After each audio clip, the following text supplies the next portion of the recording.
સૂર્ય હોય અને અડધો દેખાય એ દ્રશ્ય કેવું લાગે? આજે એવું જ દ્રશ્ય છે કે ભગવાનને સેવતા સેવતા સેવતા આજે માંડ ચાલી શકે છે. આ મનુષ્ય તનુની આ મનુષ્ય શરીરની લીલા છે, પણ એ મનુષ્ય શરીરમાં ભગવાનની સેવામાં આવી ગયું છે, એનો ઉદ્ધાર થઈ ગયો છે. પણ ભગવાનના ચરિત્રો આપણે એવા મહાભક્તો પાસેથી સાંભળવા મળે છે અને મળે એટલા માટેની આ કથા છે. આજે 5 વર્ષ પછી એવા મહાભક્તો અમે આજે હોય કે ન હોય, પણ ભગવાનના ગાયેલા લીલા ચરિત્રો, એની કથાઓ, એને આ પ્રગટ કૃષ્ણના જે શાસ્ત્રો એ તમને ઉત્તર પેઢીમાં કામ આવશે. ભક્તો કામ આવશે. એટલા માટે આવા મહાનુભાવોના લીલા ચરિત્રો ભગવાનના એને સાંભળવાને માટે તત્પર રહેજો. પ્રગટ ભગવાનની પાછળ ભક્તો પધરામણી કાય છે, જાય છે. આજુબાજુના વળકલીના ગામો છે, ચાવડા છે, લાખેડી છે, ત્યાં ત્યાં પડેલા ભક્તો ભગવાનની પાછળ પાછળ ઘેલા ધૂળ બન્યા છે. ભક્તો આજે વળકલીની લીલા ચરિત્રની કથા થાય છે, એમાં ભક્તો ઉપસ્થિત છે. એ ભગવાનના ભેળા અને ભેળા એ કેટલો આનંદ ને આનંદ હશે એ ન અનુભવાય એવો આનંદ છે. મહારાજ આ વણકલીના કે ચાવડા ધામમાં જ્યારે મહારાજ પધાર્યા, એ સભામાં ઉપસ્થિત એવા પરમ પૂજ્ય મોટા રતિરામ ભગત આદિ બીજા ભક્તો સભાના વિશે ઉપસ્થિત છે. તેઓને ઘેર ઘેર થઈ અને ભગવાનને પધરામણીઓ કરી છે. આવા ભક્તોએ મહારાજને ઘેર લાવી આરતીઓ ઉતારી દૂધથી નવડાવ્યા છે અને પરિવાર મહારાજની આરતીઓ ઉતારી છે અને પ્રેમેથી એ દૂધ પાક થઈમાં છે. કેટલી દિવ્ય સમજણ છે! તમારા ઘેર, તમારી વાડીએ, તમારા ખેતરમાં આજે આ ભક્તો વ્રત થઈ ગયા છે. તે વખતે યુવાન હતા ત્યારે આ ભૂમિમાં મહારાજે તમારે માટે મહારાજે ઘઉંનો ઓરા હોય કે ચણાના ઓરા હોય કે શેરડી હોય કે ગાજર હોય, આદિ નાના નાના પદાર્થો જમી અને ભગવાને તમને અનંત સુખો આપ્યા છે.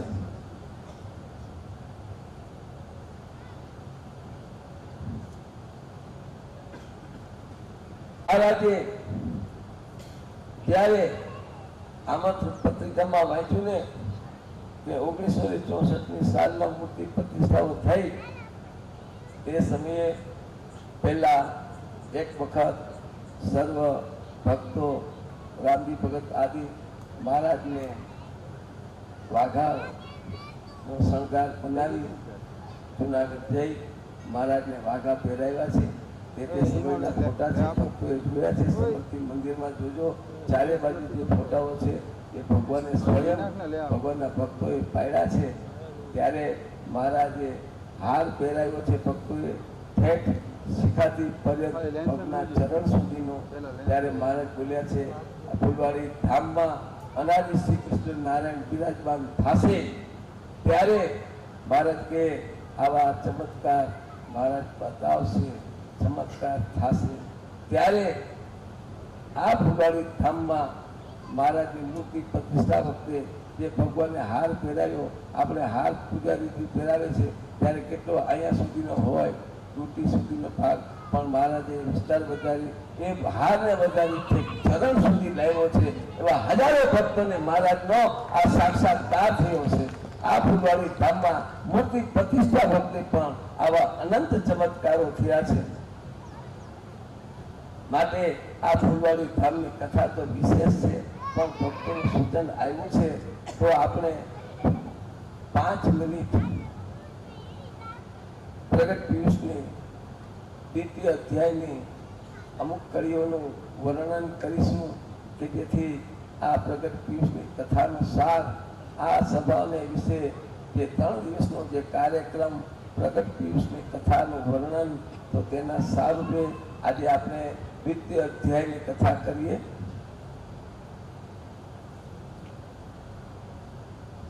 શ્રી હરિને વળી બહુ ગણે નિજ રૂપે સ્વામી સ્વરૂપ પણ તે એમ નથી જાણતા અમો છીએ કુરૂપ સ્વરૂપ અલંકારો નવરસ ગુણો આભૂષણો કલમ શણગારો શ્રી હરિને લઈ તે બધા શોભે છે પરમ પારો માયા થઈ રૂપ સુંદરી મેળવી હરિના સ્વરૂપને યુવતી આકર્ષણવતી લઈ હરિની શક્તિ અનુપને માયા પણ ભગવાનની રૂપ સુંદરી લક્ષ્મી રૂપ થઈ ગઈ.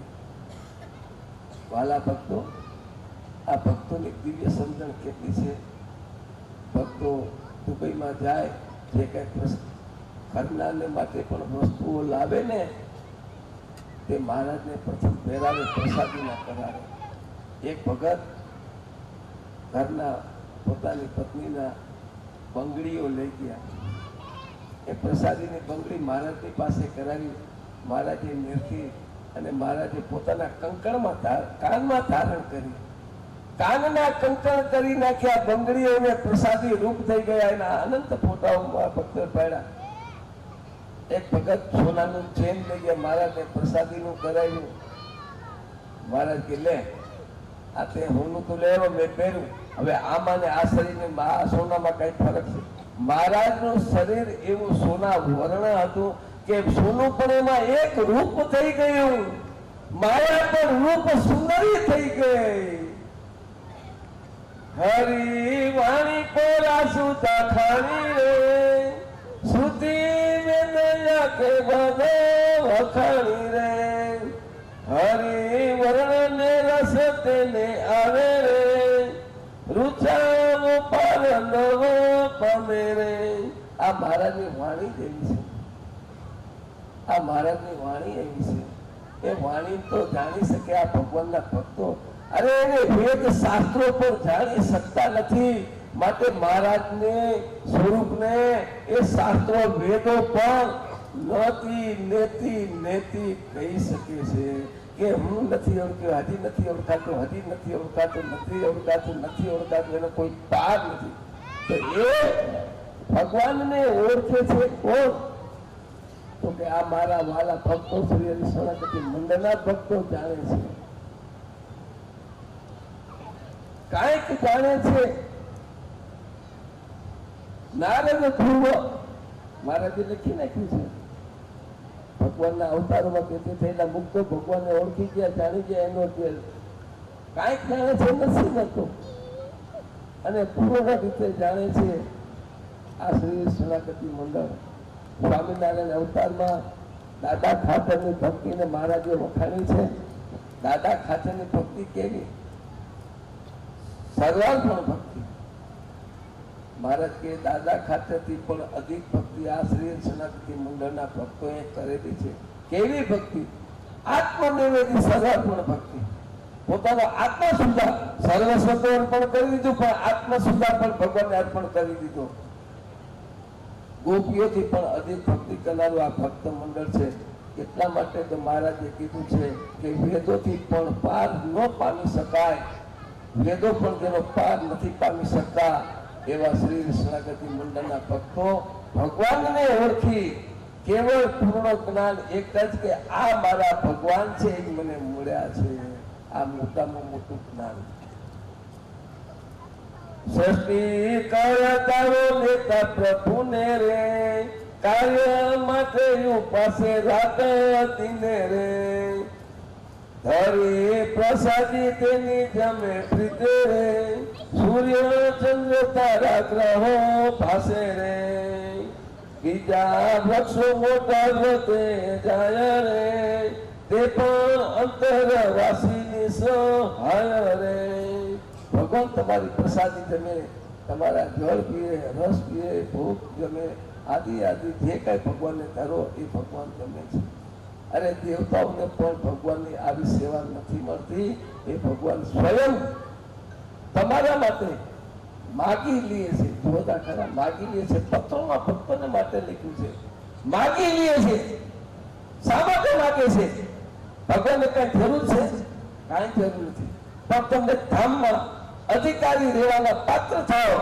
એ પાત્ર થવાને માટે મહારાજ આ બધી વસ્તુઓ અંગીકાર કરે છે. વાલા ભક્તોને એક પત્ર માટે કીધું કે મારા તારા માટે ભાગ છે. લે કેટલો ભાગી. આ ભક્તોએ તન મન ધનથી સેવા કરી લીધી છે અને રાત દિન મહારાજે કીધું પત્રમાં હું તમને રાત દિન સંભાળું છું. આ પત્રો લખે છે હો ભક્તો. આ ભક્તોમાં લખેલું છે. તમે વાંચી તો જુઓ, ખબર પડે કે આપણે ભગવાન કેવા મળ્યા છે, એનો મહિમા કેટલો છે. અરે તમારો મહિમા કેટલો છે. માફ કરજો, સમયના અભાવે હું કથાનું વર્ણન જાજુ નથી કરી શકતો. મને થોડો બાંધી રાખ્યો છે, માટે હું જેમ કૃષ્ણ દોરડે બંધાઈ ગયો તેમ હું દોરડે બંધાઈ જાઉં છું. અને મારી આ કથાને અત્યારે ભક્તો સન્માન વિધિ સંચાલકે જણાવ્યું તે પ્રમાણે એનું કાર્ય કરશે. તો હું મારી કથાને અહીંયા હું વિરામ કરું છું. શ્રી કૃષ્ણ ભગવાનની જય.